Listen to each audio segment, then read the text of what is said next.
আজকে যে open box ডেলিভারিটা করছি এটা একটু অন্য ধরনের, কারণ এটা হচ্ছে সোনি আলফা 7 একটি DSLR camera. Open box delivery করি, কিন্তু এই ওপেন বক্স ডেলিভারিটা করতে একটু আমার অন্যরকম ফিলিংস হচ্ছিল, কারণ এটার একটা 1 লাখ টাকার উপরে দাম এই ক্যামেরাটা। কাস্টমার এই ক্যামেরাটা কেনার জন্য একটি দোকানে গেছিলো, সেখানে ক্যামেরাটা পছন্দ করে, কিন্তু ওখানে কিছু কিছু সুবিধা ছিল না, যে কারণে উনি ওখানে ওটা কিনতে পারলো না। যেমন ক্রেডিট কার্ড থেকে পেমেন্ট তো হয়ে যাবে, কিন্তু এটা ইএমআই যখন এটা করবে পেমেন্টটাকে, তখন সেটা 8 মাসের অপশান দিচ্ছিল দোকানে, কিন্তু ওনার মিনিমাম 1 বছরের ইএমআই করানোর দরকার ছিল। তো সেটা উনি অনলাইন থেকে ইএমআইটা একটু বেশি সময় ধরে পেমেন্টটা দিতে পারবে, মানে ইএমআইটা একটু বাড়িয়ে নিতে পেরেছে। আর কিছু ডিসকাউন্ট ছিল ক্রেডিট কার্ড পেমেন্টের ওপরে অনলাইনের ক্ষেত্রে, সেটা উনি ফ্লিপকার্ট থেকে অর্ডার করার ফলে সেই ডিসকাউন্টটা পেয়েছে। কিন্তু উনি যদি দোকান থেকে এটা পেমেন্টটা দিত ক্রেডিট কার্ডের মাধ্যমে, কিন্তু সেই ডিসকাউন্টটা উনি পেত না। এটা ব্যাংক ডিসকাউন্ট, যেটা সেই ডিসকাউন্টটা উনি পেয়েছে। তার উপর ফ্লিপকার্টে যেটা 7 ডেজ রিপ্লেসমেন্ট অপশান থাকে সেটা ছিল, এবং ওপেন বক্স ডেলিভারি সিস্টেম, এই সিস্টেমটা ছিল, যার ফলে উনি যদি কোনো রকমভাবে উনি জিনিসটা দেখতো ওনার ভাঙা আছে বা কিছু একটা ডিসপুট আছে, তখন উনি সঙ্গে সঙ্গে রিটার্ন করে দিতে পারতো। আমি সেই কারণেই পার্সেলটা ওপেন বক্স করে ওনাকে দেখাচ্ছিলাম যে সব কিছু অ্যাক্সেসরিজ উইথ প্রোডাক্ট সবই এসছে, কোনো ভাঙা বা স্ক্র্যাচ কিছু নেই আর কি। তো পার্সেলটা আউট ফর ডেলিভারি মেসেজ পাওয়ার পর থেকেই কাস্টমার খুবই এক্সাইটেড ছিল যে কখন ওনার ডেলিভারিটা তাড়াতাড়ি হবে।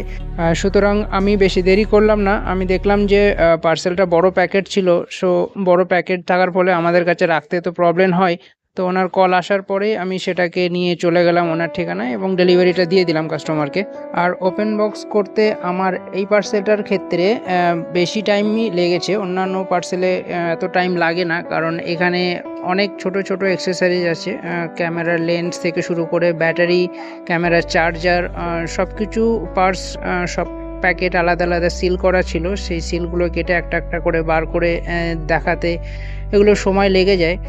তো সময় লাগা সত্ত্বেও আমি এটা মন দিয়ে ওপেন বক্স করছিলাম, ভালো লাগছিল, কারণ এরকম প্রোডাক্ট সচরাচর সবসময় ডেলিভারি হয় না।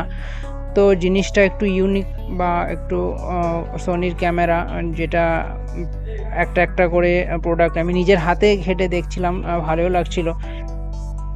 আর কাস্টমার এই প্রোডাক্টের ওপরে টোটাল 3 বছরের ওয়ারেন্টি পেয়েছে। এখানে দেখাই যাচ্ছে, বক্সের ওপরে লেখা আছে 2 বছর প্লাস 1 বছর, এখানে টোটাল 3 বছরের ওয়ারেন্টি উনি পেয়েছে। ফ্লিপকার্ট থেকে তো 7 দিনের জন্যে রিফান্ড পলিসি বা রিপ্লেসমেন্ট পলিসি থাকেই।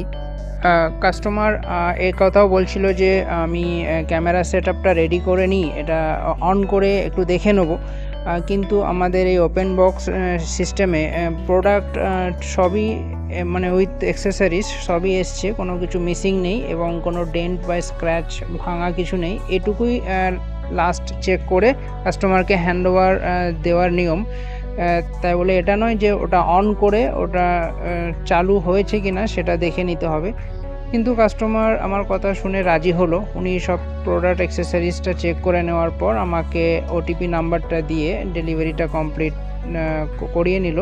তারপর বললো যে একটু দাঁড়াও, আমি এটা একটু সেটআপটা রেডি করে নিই। কিন্তু আমি ওনাকে বললাম যে দেখুন, আমি কতক্ষণ ওয়েট করব, আমার তো আরও অনেক ডেলিভারি আছে, আপনি বরঞ্চ আপনি এটা রেডি করুন, আর কোনো রকম কিছু ইস্যু হলে আমি তো কমপ্লিট করেই দিলাম, আপনি কাস্টমার কেয়ারে কন্ট্যাক্ট করবেন। বললো ঠিক আছে, আমি তাও তোমাকে জানাবো। তো তারপর উনি আমাকে লাস্টে কল করে বললো যে না, আমার প্রোডাক্ট অন হয়ে গেছে, সবই ঠিকই আছে। তো কাস্টমার হ্যাপি জিনিসটা ঠিকঠাকভাবে হ্যান্ডওভার পাওয়ার জন্যে। তো বন্ধুরা, এই ভিডিওটা শেষ পর্যন্ত দেখার অনুরোধ রইল, কারণ এখনও পর্যন্ত তো ক্যামেরার লেন্স, ক্যামেরার যে মেন বডি, এগুলো কিছুই দেখানো হলো না, সবই দেখাবো। ভিডিওর তোমরা দেখতে থাকো। আমার এই কর্মকাণ্ড, মানে আমার এই ভিডিও যদি ভালো লাগে, তাহলে অনুরোধ করব যে আমার চ্যানেলটাকে সাবস্ক্রাইব করে নেওয়ার জন্যে। আর যারা ফেসবুক থেকে দেখছো তাদেরকে অনুরোধ রইল যে ফলো করে পাশে থাকার জন্যে।